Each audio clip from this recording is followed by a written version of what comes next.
Hello there YouTube and welcome back to War Thunder guys. Today I'm going to be playing at the Object 685. This is a rank 7 battle rated 9 light amphibious tank for Russia. And if you had a look at the dev blog when it first came out, there were some fun facts about the Object 685. So it was intended to be a replacement for the obsolete PT-76. It was also intended to sort of rival the Object 906 by being upgunned with a 100mm cannon. Although it was a failed experiment and never made it to production, aspects of this were actually put into the BMP-3, like the chassis and some other components from inside. So although it is a failed prototype, it should still be quite fun for War Thunder's battlefields. So as I say, it is a 100mm cannon this carries. We do have a 7.62mm coaxial machine gun and 8 smoke grenade launchers. These are 2 uses, so you'll fire 4 and have 4 in reserve. This also gets the ESS smoke screen, which will pour out of these vents at the back here. So we have 60mm of armour at the front, 43 at the side and 13 at the back. For the turret, well, it's not much better. 50 at the front, 43 at the sides and 43 at the back.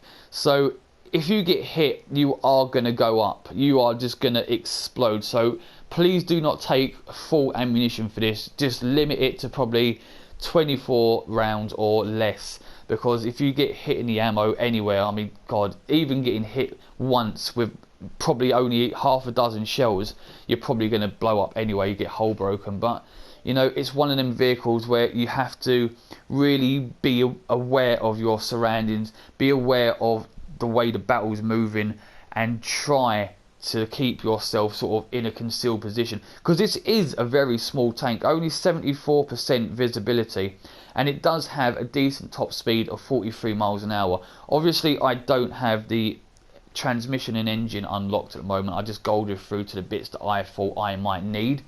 Engine and transmission were not one of those things. I'll show you exactly what I got.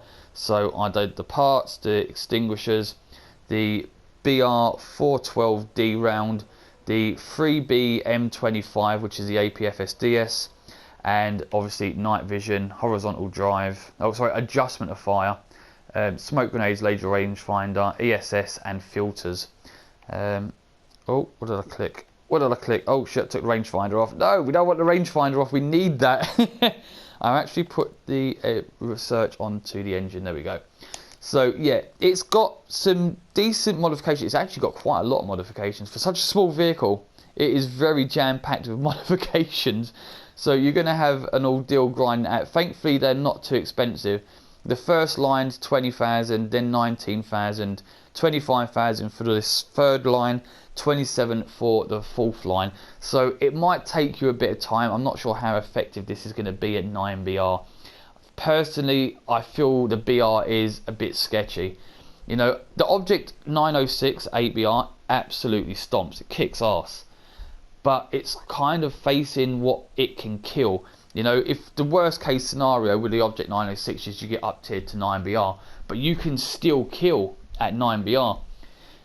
This, however, being up tiered to 10, especially the way the matchmaker and the BR compression is at the moment, oh, I don't know. I'm kind of dubious. I'm excited to play it because I haven't played it yet, but at the same time, I'm quite nervous about this. So, oh, we're going to have to see.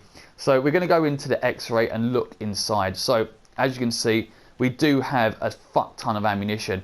You've got ammo storage there, ammo storage here, and these ones are sort of at the back. Is there a box? Yeah. So you've got boxes at the back here. So you'd have to stop, obviously, in real time, in a real world, and open these up and get the extra ammunition out. Thankfully, in War Thunder, you don't need to do that. But I will be limiting this to probably 22 rounds or so.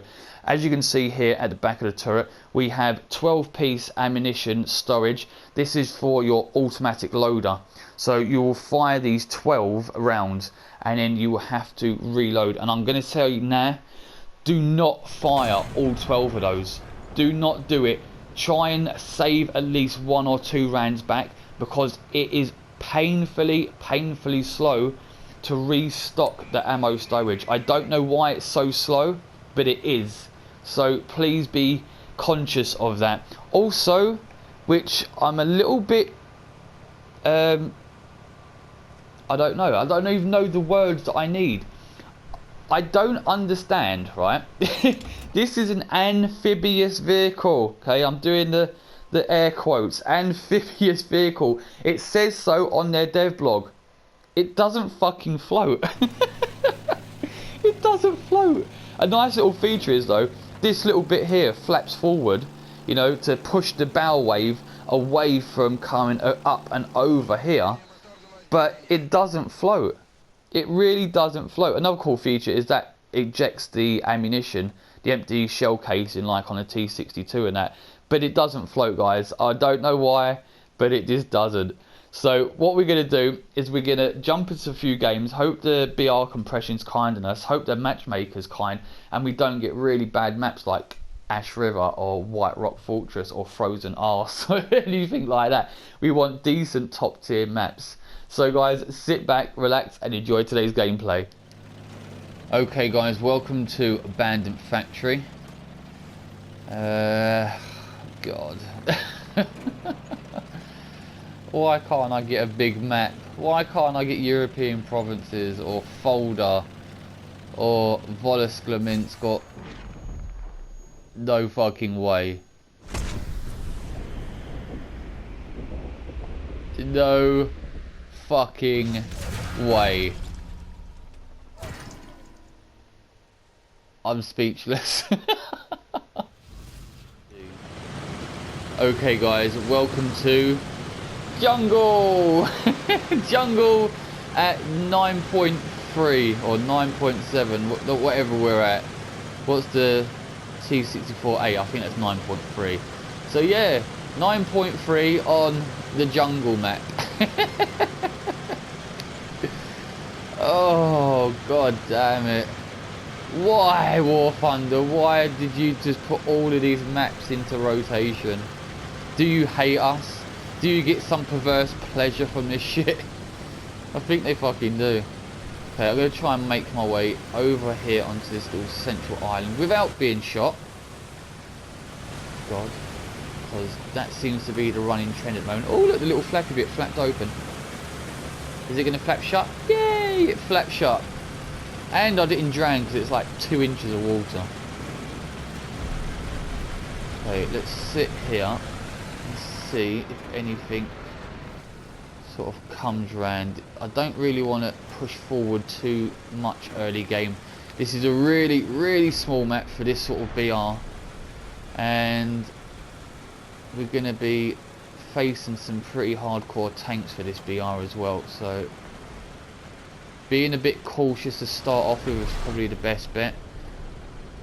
Doesn't help that this is battle mode either. If it was domination, I'd say yeah, try and rush a cap or two.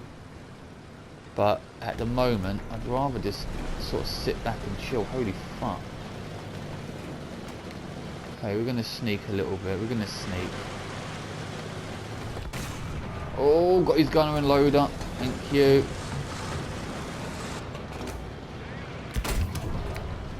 Engine.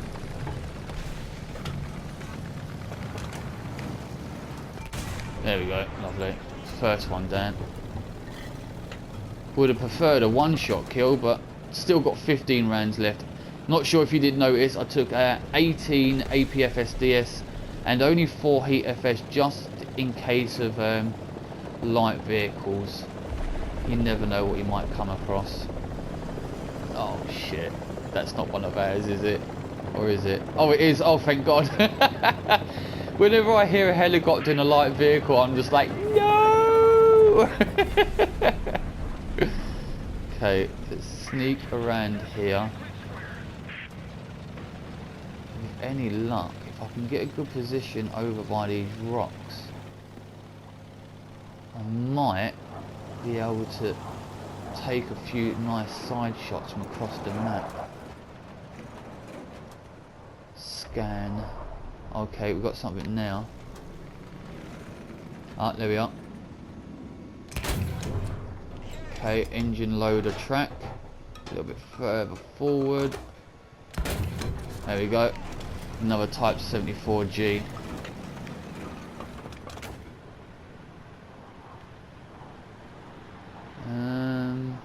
Oh shit, shit, shit. Back up, back up. Oh no! He come out of nowhere. I think that was the guy that I killed a second ago, weren't it? Back for the revenge kill. God damn these maps. Okay guys, welcome to Italy. So it's just the Russians against Germany and Italy themselves. So we're gonna swing around this way. And yeah, I thought as much. There's one on the cap, so I'm gonna swing around here and hopefully get a sneaky kill if possible. Hopefully I won't get killed. Get through here. This is pretty manoeuvrable, I'll give it its due. It's really manoeuvrable. A little bit slow to get going, but I don't have the transmission, but it is pretty easy to manoeuvre around obstacles.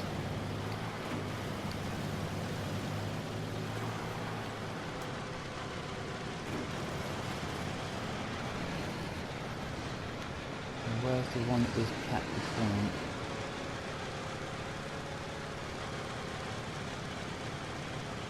Oh, he's disappeared. Unless he's still hiding over there. If he is, I can't see him.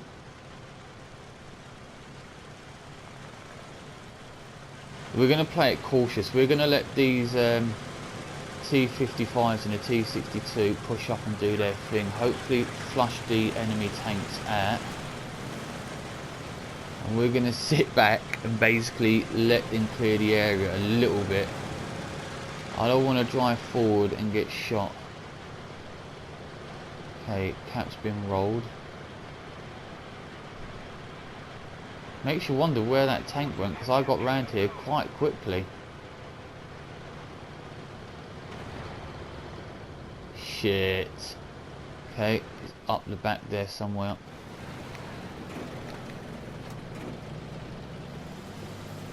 Okay, I'm going to come round. I think I'm going to try and flank up a bit. Hopefully it works. Oh, here we go.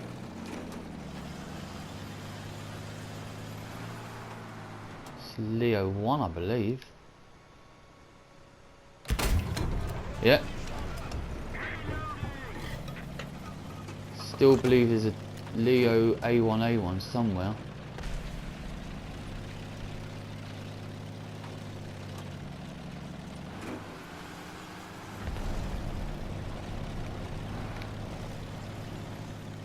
Personally, I don't really want to find out where. I am ignoring the cap as well, just for the moment at least. I don't want to get caught off guard and get shot from one of these side streets.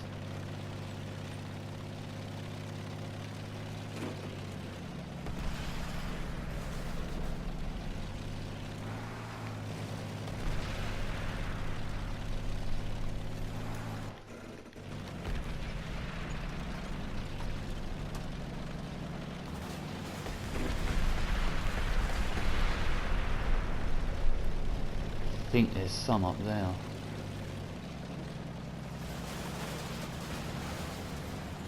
Okay, we're going to roll the cap. Hopefully not be shot in the back or the sides.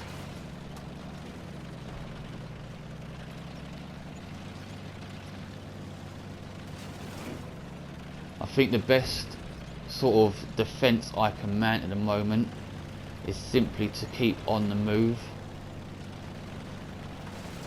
not stay in one position for too long. I'm going to come back round again.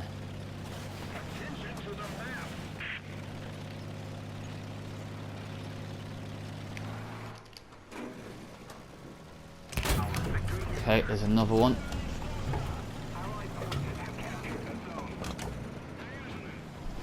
Okay, just had a friendly coming off of B get killed. So I'm going to try and sneak over. Let's see if I can see him. He might have just rolled it for the moment. Yeah, here he is. There we go, lovely. Woo! The sneaky socks are well fitting today. I'm not going to go for the cap. I'm just not capping. I've not had much luck with maps and fucking Matchmaker. Well, Matchmaker's been kind of fair to me with the BRs, but maps not so much. Okay, so I've driven around the map a bit, hoping to pick up some more kills, but we're practically at that stage where the game is coming to an end. There's one guy left, and I just wasn't able to pick anything up. A lot of the action was focused around A, and I'm just not a fan of going up to A on this map. There's too many little side streets all surrounding that cap zone, and it just is a nightmare to play any sort of strategic gameplay around there without having to camp like an absolute dog. So unfortunately only 3 kills this game. I'm kind of sad about that, really. Okay guys, welcome back to the hangar. So I've had to wade through an absolute ton of shit today just to bring you the gameplay footage you've just seen, and it's not down to the Object 685 being a bad vehicle, because it's not. I'd compare it to the Object 906. They have very similar play styles. They feel very similar when playing them out. It's been simply down to the map rotation. It has been absolutely abysmal today, for me at least. I've had the jungle, as you see, had that 3 times, played it once. Ash River, 4 times in a row. When you see what happened on Abandoned Factory to me. White Rock Fortress multiple times. Frozen Pass multiple times. I've literally just noped out of so many games and just returned to the hangar without even spawning. So you can imagine the amount of crew locks I've had. I've seen no big maps today. No maps that you would consider, you know, an appropriate map for a 9BR game set. You know, so no Sands of Sinai, no European provinces, no Fields of Poland, no Volosky-Minsk, you know, Fold or anything like that. Just really small, low BR maps that Gaijin in their infinite wisdom have decided to put all into rotation. It just makes absolutely no sense, you know. And the worst part is as well, is I don't even believe that this 9BR battle rating for the Object 906 is justified. It doesn't feel, to me personally, any better than the Object 906, and that's at 8BR. Personally, in my honest opinion, the BMP2 is a much better light vehicle than this. It's got a much better fire rate. Yes, obviously it's got an auto cannon, but the APDS for that can kill anything from its 8BR to 10BR with ease. And then on top of it, you've got a goddamn missile. You know, it floats as well, which this doesn't, and it has a much more reasonable repair cost. I did not even notice the repair cost until I was about halfway through recording and wanted to check up on how many free repairs I had, and then my jaw hit the floor. So when you first unlock this, its stock repair cost is 13,060 SL. Don't get me wrong, I understand it has a 100mm cannon and APFSDS, but that does not justify a high stock repair cost like that. I have so far, because I golded them, I have 8 modifications, okay? Count them. Got parts, FPE, we have the adjustment of fire, night vision, smoke grenades, the laser rangefinder, ESS and filters, okay? You have to pay for all of them. Shells obviously are calculated separately. My repair cost for 8 modifications on the Object 685, 17,513 SL. What in the world is that about? And that's not the worst part. It is really not. When you spade this and you have every modification that is available for this tank, your max repair cost will be 22,382 SL. What in the fuck is going on with that? That is absolutely insane. I get that it's got a big gun on it, and I get that it's got, you know, decent ammunition, but it does not justify such a high repair cost. I mean, I've got 13 million, or just over 13 million silver in the bank. I can afford to play this as much as I want. But that doesn't necessarily mean the average free-to-play player who's grinded his arse all the way through this tech tree and has just got up to this does. It is a very, very expensive repair cost for what it is. And as I say, it really isn't much better than the Object 906, which is a lower BR. So, although it is a new fun vehicle for War Thunder, I wouldn't bother playing it until they've actually put the repair cost down. It just doesn't feel worth it in my opinion. So guys, if you are new to the channel and you have enjoyed today's gameplay, please feel free to subscribe to the channel if you haven't already, guys. And if you do, hit the notification bell for updates on future content. Also, a thumbs up is appreciated. It does help the channel. And until next time, guys, I will see you soon and have fun.